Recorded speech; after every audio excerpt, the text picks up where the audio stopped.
Tirupati railway కాలనీలోని సరస్వతి శిశు మందిర్ నందు ఆదివారం సిద్ధ ఆయుర్వేద యోగా ఉచిత వైద్య శిబిరం నిర్వహించారు. అంతరించిపోతున్న ప్రాచీన వైద్యాన్ని తిరిగి ప్రజలకు అందించాలన్న సంకల్పంతో సేవా భారతి స్వచ్ఛంద సంస్థ కేశవ సేవా సమితి సంయుక్త ఆధ్వర్యంలో ఆదివారం తిరుపతి రైల్వే కాలనీలోని సరస్వతి శిశు మందిర్ పాఠశాలలో కేరళ రాష్ట్రం నుంచి విచ్చేసిన సిద్ధ ఆయుర్వేద వైద్యుల చేత ఉచిత వైద్య శిబిరాన్ని ఏర్పాటు చేశారు.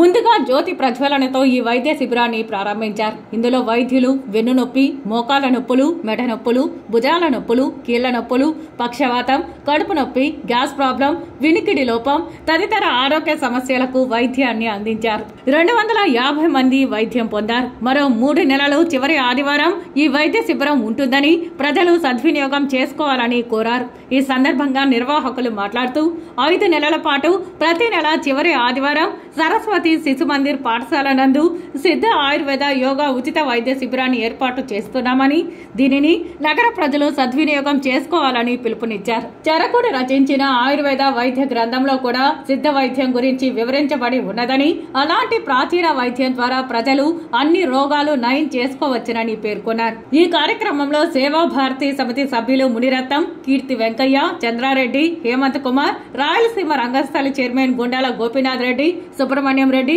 కిరణ్, రాజశేఖర్ రెడ్డి, మునికృష్ణ యాదవ్ తదితరులు పాల్గొన్నారు. సేవా భారతి ఆధ్వర్యంలో సేవా సంస్థ అయినటువంటి సేవా భారతి ఆధ్వర్యంలో కేశవ సేవా సమితి ద్వారా తిరుపతిలో ఆయుర్వేద సిద్ధ వైద్యం, ప్రాచీన వైద్యం ఇది ప్రతి నెల కూడా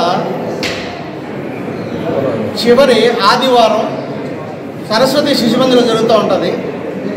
దీన్ని తిరుపతి నగర ప్రజలందరూ కూడా చుట్టుపక్కల ఉన్నటువంటి మండలాలన్నీ కూడా ఉపయోగించుకోవాల్సింది.